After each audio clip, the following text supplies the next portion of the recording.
सभी को नमस्कार। आइए हिंदी सीखने के इस कार्यक्रम को जारी रखते हुए हम आज की वीडियो को प्रारंभ करते हैं। आज की क्लास का प्रारंभ करते हैं। आज का हमारा विषय है मात्राएं, जिसमें अधिकतम लोग अटकते हैं। तो आज हम इसी समस्या को दूर करेंगे। शुद्ध मात्रा को किस तरह लिखा जाए, उच्चारण की वीडियो में डाल चुका हूँ। अब लिखा कैसे जाए, लिखने में समस्या होती है ना कि किस शब्द में कौन सी मात्रा आएगी, तो इसी चीज़ को आज हम दूर करेंगे। तो आइए सबसे पहले इस समस्या को दूर करते हुए हम पहले लिखेंगे मात्राओं वाले वर्ण, कि कौन कौन से वर्ण जो है वो मात्रा किन किन वर्णों से मात्राएं, मतलब मात्राओं वाले वर्ण कौन कौन से होते हैं। तो आ, ह्रस्व ई, ठीक है, दीर्घ ई, उसके बाद ह्रस्व उ, दीर्घ उ, उसके पश्चात री होता है, उसके बाद ए, उसके पश्चात ओ, उसके पश्चात औ, उसके पश्चात अंग, और अंत में होता है अह। मुख्यतम इन्हीं वर्णों का प्रयोग होता है मात्राओं में, जिसमें से अधिकतम विद्यार्थी जिसमें अटकते हैं वो होते हैं ये चार वर्ण, ह्रस्व ई, दीर्घ ई, ह्रस्व उ, दीर्घ उ। तो पहले हम सभी मात्राओं के चिन्ह यहाँ लिख लेते हैं और इसमें से पहचानेंगे कौन से शिरोरेखा के ऊपर प्रयोग होता है और कौन से शिरोरेखा के नीचे। ठीक है, तो आइए लिख लेते हैं हम आ, ई, उसके बाद ह्रस्व उ, दीर्घ उ, फिर हम लिख लेते हैं री, ए,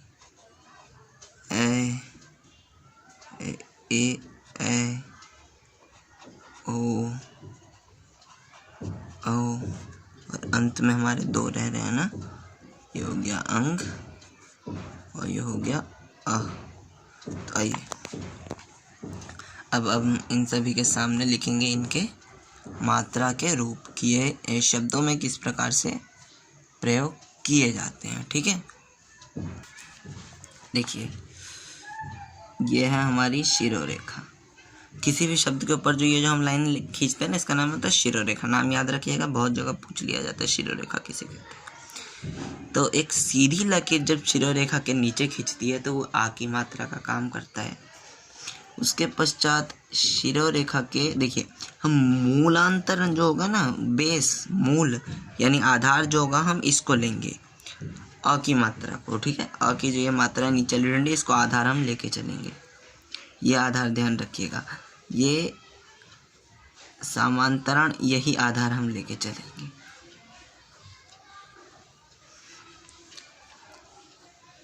और इसमें हम ले लेते हैं हमारे जो व्यंजन वर्ण होते हैं, व्यंजन वर्ण का प्रथम आधार के रूप में प्रथम वर्ण, व्यंजन वर्णों का प्रथम वर्णमाला में व्यंजन वर्ण का प्रथम वर्ण, इनके आधार के स्वरूप हम ले लेते हैं।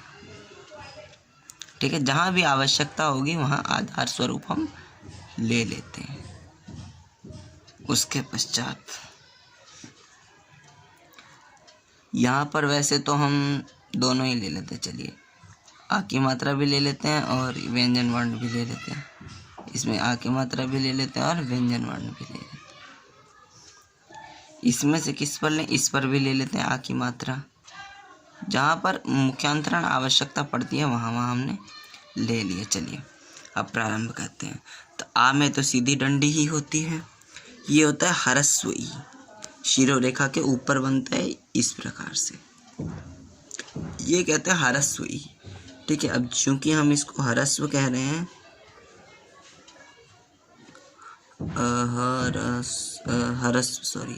ह्रस्व ई कह रहे हैं, तो ह्रस्व अर्थात छोटा, कम, और ई की मात्रा यानी इसका जो उच्चारण है वो बहुत कम समय में हो रहा है। ई, इसका उच्चारण कैसे होगा, ध्यान से सुनिएगा, ई ई ई। ठीक है, इसका नाम है दीर्घ ई। ह्रस्व ई कम समय में उच्चारित होता है, दीर्घ ई जो होता है वो कुछ इस प्रकार, देखिए ह्रस्व ई लेफ्ट टू राइट बनता है, यानी बाएं से दाएं, बाएं से दाएं ह्रस्व ई, दीर्घ ई, दाएं से बाएं ये दायां है यानी राइट टू लेफ्ट, ह्रस्व ई, दीर्घ ई। दीर्घ ई से हम समझे दीर्घ यानी बड़ा, दीर्घ, दीर्घ शब्द से ही पता लग रहा है बड़ा, तो आप समझ गए होंगे। अब देखिए जिस भी शब्द का शब्दों का उच्चारण तो हमें पता ही है, जब भी हम शब्दों का उच्चारण करते हैं तो हमें उसमें ध्वनि सुनाई देती है। तो जब हम ई ई ई यानी ह्रस्व ई का उच्चारण जिस भी वर्ण में आए, यानी ई मात्रा का उच्चारण जब कम समय के लिए आए तो हम बाकी आगे उदाहरण स्वरूप भी सीखेंगे ई। उसके पश्चात दीर्घ ई यानी लंबे समय के लिए जब आए तो दीर्घ ई, जैसा कि आप यहाँ देख सकते हैं दीर्घ शब्द में जब हम ई का उच्चारण होता है दीर्घ नहीं होता है, उच्चारण सुनिएगा दीर्घ ई नहीं होता है, दीर्घ ई। अगर हम इसे दीर्घ ई कह देते, अगर हम कह देते दीर्घ ई तो क्या बन जाता है, ये दीर्घ बन जाता है। लेकिन दीर्घ कोई शब्द नहीं होता, दीर्घ नहीं होता लेकिन दीर्घ होता है। उच्चारण सुनिएगा दीर्घ नहीं होता है, दीर्घ, दीर्घ और दीर्घ, दीर्घ दीर्घ, तो दीर्घ गलत हो जाएगा। लेकिन जब मैं दीर्घ उच्चारित कर रहा हूँ, उच्चारण में दीर्घ बोल रहा हूँ और लेखन में ये लिख रहा हूँ तो गलत हो जाएगा। लेकिन दीर्घ लिख रहा हूँ, जब दीर्घ उच्चारित अगर आप 5 बार करेंगे ना तो जो आपको अच्छा लगेगा शब्द कि हाँ दीर्घ सुनने में भी एक लग रहा है कि हाँ शब्द है हिंदी वर्णमाला का, हिंदी शब्दकोश का दीर्घ। लेकिन दीर्घ शब्द नहीं है, अर्थ नहीं बैठ रहा है, तो उच्चारण में ये गलत हो जाएगा। उच्चारण पर ध्यान दीजिएगा, और उच्चारण समांतरण लोगों को पता ही होता है। आगे बढ़ते हैं, हम उदाहरण स्वरूप भी देखेंगे। सेम इन दोनों में भी समांतरण, इसको कहते हैं ह्रस्व ऊ, इसको कहते हैं दीर्घ ऊ। ह्रस्व ऊ और दीर्घ ऊ, तो ह्रस्व ऊ का जो रूप बनता है वो यू बनता है, ठीक है, यू ह्रस्व ऊ, यानी कु और कू, कु और कू, कु ह्रस्व ऊ कु, दीर्घ ऊ कू, ठीक है, कु और कू, ये समझिएगा। अब देखिए इसमें ये शिरोरेखा के नीचे बनता है, ये शिरोरेखा के ऊपर, ये शिरोरेखा के ऐसे एरो बना देते हैं, शिरोरेखा के नीचे, शिरोरेखा के ऊपर, ठीक, क्योंकि मात्रा में आगे हमें और भी चीज़ें जाननी है इसलिए बता रहा हूँ। शिरोरेखा का मैंने क्यों जिक्र किया इसमें, नीचे। आइए आगे बढ़ते हैं, री, ये भी शिरोरेखा के नीचे बनती है। ये देखिएगा, ध्यान से देखिएगा मैं क्या बताना चाह रहा हूँ। शिरोरेखा के नीचे बनती है और ये इस प्रकार से इसकी मात्रा लगती है, इसको कहते हैं री की मात्रा, री की मात्रा, ठीक है। उच्चारण में आपको ज्ञात हो जाएगा री की मात्रा। उसके पश्चात होता है ए की मात्रा। ए में इसको कहते हैं इकले, इसको क्या कहते हैं, इकले। इस प्रकार से एक ऊपर डल जाता है शिरोरेखा के ऊपर। उसके अगला होता है, इसमें 2 एकले डलता है, 1 2, ये भी शिरोरेखा के ऊपर बनता है, इस चिन्ह को एकले कहते हैं, ठीक है। इसमें भी 1 एकले डलता है, लेकिन किसके साथ, आ की मात्रा के साथ, ये ए, इसीलिए मैंने यहाँ पर ये बना दिया है। फिर से समांतरण, इसमें 2 डलता है, तो विभिन्नता हुई। ये बिना आ की मात्रा के सहायता के बना है, ये दोनों, लेकिन इसमें सहायता की आवश्यकता पड़ी। आगे बढ़ते हैं, अनुस्वार, इस वर्ण का नाम जानते हैं हम अनुस्वार, और इसका नाम है विसर्ग। अनुस्वार कुछ नहीं होता है, आ की मात्रा के ऊपर इस प्रकार से बिंदी डल जाती है, या किसी भी वर्ण के ऊपर इस प्रकार से। अब उच्चारण स्थान पर डलती है, इसका और इसका उच्चारण मैं महत्वपूर्ण रूप से बताऊंगा इन चारों का, देखते रहिएगा कि इसका महत्वपूर्ण रूप से बताऊंगा। ई उ, ठीक है। उसके बाद ए का बताऊंगा, ठीक है, ए, और अनुस्वार और विसर्ग महत्वपूर्ण बताऊंगा सभी का उदाहरण स्वरूप, लेकिन मेन फोकस मैं इन पर करूंगा, समझ रहे हैं ना, मेन फोकस इन पर करूंगा क्योंकि ये वर्णमाला का ही हिस्सा है। आइए अब विसर्ग का, तो विसर्ग की तो ध्वनि आपको पता है, अंग में अंत में अह जब भी अह ध्वनि आए तो विसर्ग का प्रयोग किया जाता है। तो यहाँ पर एक क वर्ण लिख लिया मैंने, क्या होता है, ये जो होता है ना, ये अंत में लगता है, ये कभी भी ये प्रारंभ में नहीं आएगा, अंत में ही लगेगा, ठीक है। ये देखिए इस प्रकार से लगाया जाता है ये। तो आइए अब उदाहरण स्वरूप समझते हैं। सबसे पहले हम आ की मात्रा वाले शब्द के लिए तो हम उदाहरण की ज़रूरत ही नहीं होती है, लेकिन फिर भी हम लिख लेते हैं। जैसे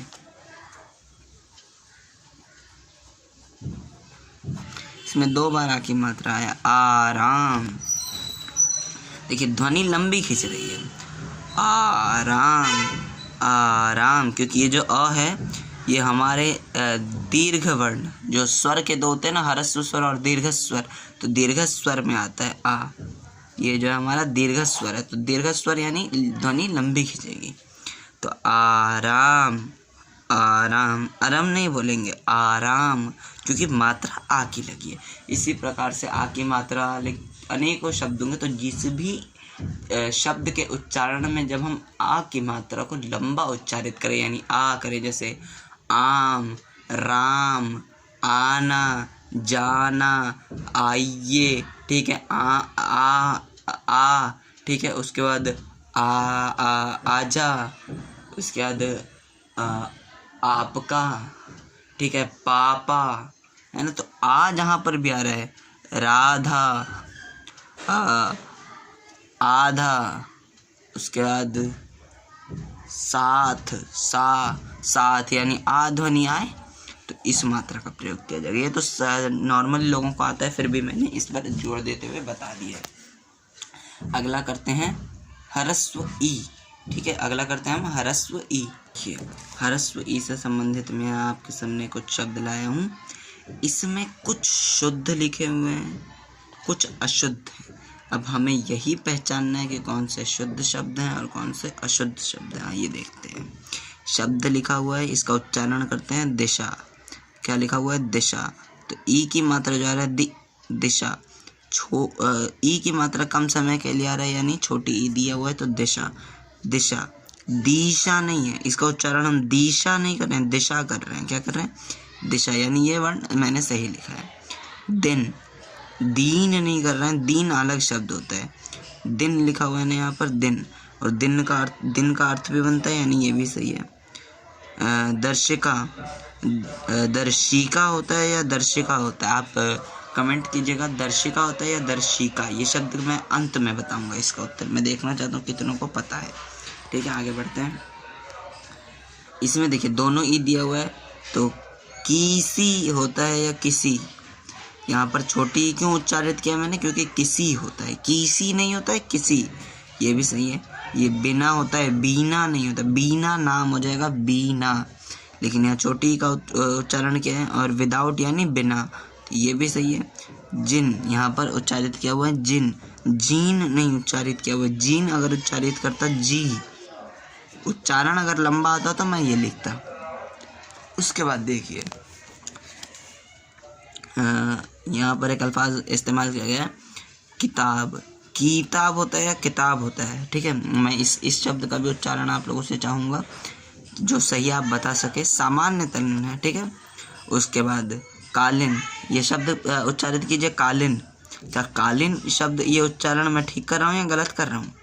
कालीन, ये उच्चारण मैं गलत कर रहा हूँ।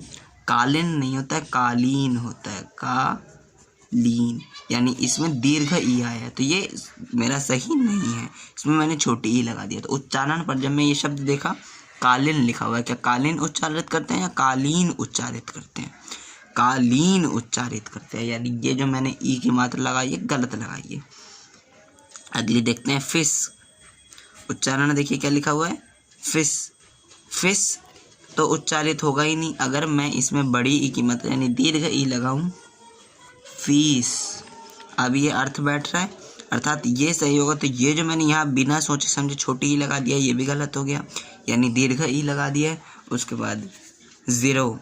ज़ीरो कौन सा अल्फाज होता है भाई, मुझे ये बताइए। ज़ीरो, ज़ीरो होता है, यानी यहाँ भी अगर मैंने बिना सोचे समझे सिर्फ मैंने ई की मात्रा का नाम सुना कि अच्छा ज़ीरो आ रहा है, ई उच्चारित कर रहे हैं, तो बस चलो यूँ लगा दें, तो ये गलत हो जाएगा। उच्चारण देखिए, ज़ीरो बोल रहा हूँ या ज़ीरो बोल रहा हूँ? ज़ीरो, ज़ीरो, तो ई खिंच रहा है, यानी ये गलत है। कीजिए, कीजिए कौन सा अल्फाज होता है भाई? कीजिए उच्चारण में, मतलब इसका सही शुद्ध उच्चारण क्या होगा? कीजिए। लेकिन मैंने क्या लिखा है? कीजिए, छोटी ई डाल दिए कहीं भी, यानी ये भी गलत होगा। तो इन शब्दों में आपने एक चीज़ गौर किया है कि जहाँ शब्दों के उच्चारण में ई की मात्रा का उच्चारण कम समय के लिए हुआ है वहाँ हमने छोटी ई डाला है, जहाँ ई की मात्रा का उच्चारण लंबा हुआ है वहाँ हमने बड़ी ई डाला है। कीजिए नहीं लिखा होगा, कीजिए होगा, तो गलत कर दिया है मैंने। इसी से आपको सिर्फ ह्रस्व ई ही नहीं लिखूंगा, मैं यहाँ लिख देता हूँ दीर्घ ई दोनों, ठीक है। और लिखते हैं, दोनों ई को एक साथ समझेंगे, ठीक है। किसका, ये मैंने उच्चारित क्या किया है? किसका, तो इसमें किस आ रहा है, किसका, छोटी ई डाल दिया मैंने। और ई की मात्रा के शब्द मैं देखूँ तो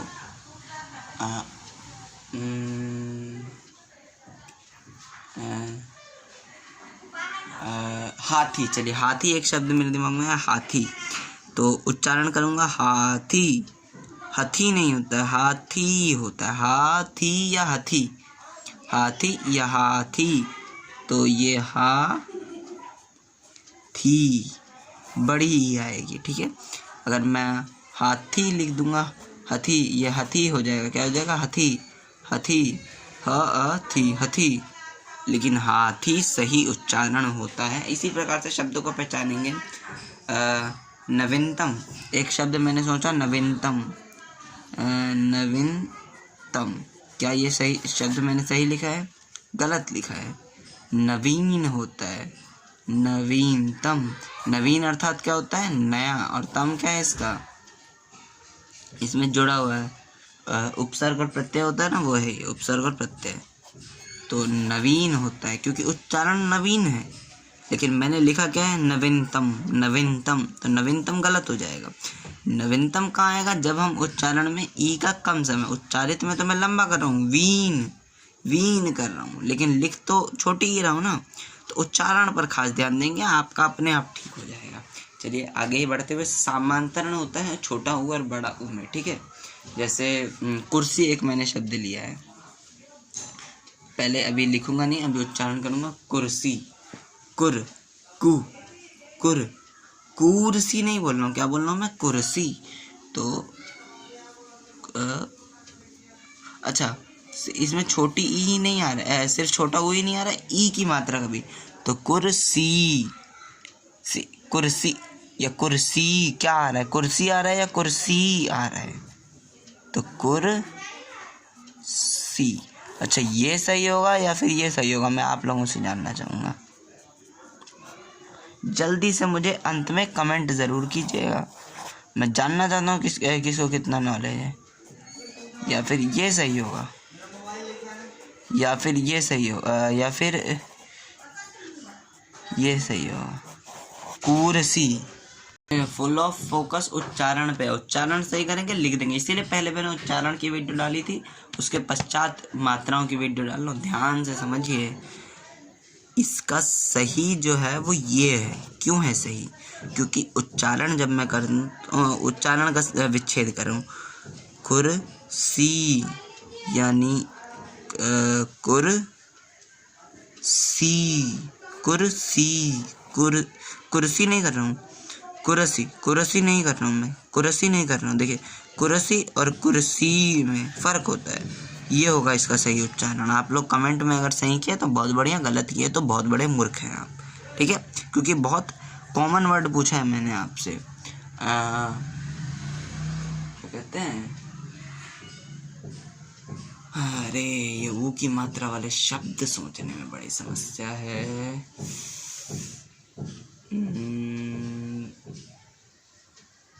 पुत्र, चलिए पुत्र एक शब्द मुझे मिल गया, पुत्र। तो अब मैं उच्चारण क्या कर रहा हूँ? पू, उच्चारण क्या कर रहा हूँ मैं? यहाँ मैं अब लिख रहा हूँ, आप मुझे बताएंगे उच्चारण सहित कौन सा सही है।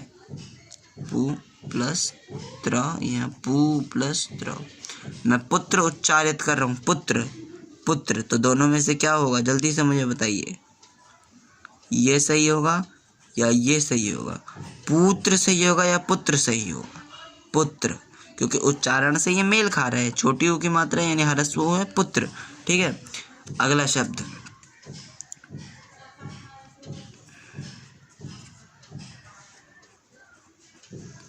मेरा उच्चारित कर रहा हूँ मैं पूजा, उच्चारित क्या कर रहा हूँ मैं पूजा, उच्चारित कर रहा हूँ मैं पूजा। दोनों में से जल्दी से बताइए कौन सा सही होगा, पूजा सही होगा या पूजा। ये लिखा हुआ है पूजा, ये लिखा हुआ है पूजा, कौन सा सही होगा, ये सही होगा जनाब, ये सही होगा। उच्चारण से मेल खा रहा है, ये हो जाएगा गलत, ये पूजा हो जाएगा ना, छोटी की मात्रा लगी हुई है, यानी उच्चारित क्या होगा पूजा, और हमारा शब्द क्या है पूजा। तो उच्चारण पर ध्यान देना, इसीलिए उच्चारण डाली हुई है। उच्चारण की वीडियो नहीं समझेंगे तो कोई फ़ायदा नहीं होगा फिर आपका। तो एक बार मैं चाहूँगा कि एक बार आप लोगों से जाने लूँ क्या क्लियर हो गया, कमेंट में मुझे डालिएगा। अगर क्लियर नहीं हुआ होगा तो मैं प्रयास करूँगा कि और अच्छे से एक्सप्लेन करूँ दोनों इन चारों को, ह्रस्व ई, ह्रस्व उ, दीर्घ उ। समय अधिक हो गया और बाकी वर्णों को भी मुझे कवर करना है इसीलिए, ठीक है। तो बाकी के जो वर्ण हैं वो मैं नेक्स्ट वीडियो में कवर करता हूँ। इसमें ह्रस्व उ और दीर्घ उ को मैंने कवर किया है। चलिए बहुत बहुत धन्यवाद। नहीं समझ आए तो बेखौफ कमेंट कीजिएगा, मैं दोबारा बनाऊँगा इन्हीं पर वीडियो, कम समय में ज़्यादा चीज़ समझाने का प्रयास करूँगा। धन्यवाद। तब तक के लिए आप सभी का बहुत बहुत सहृदय धन्यवाद।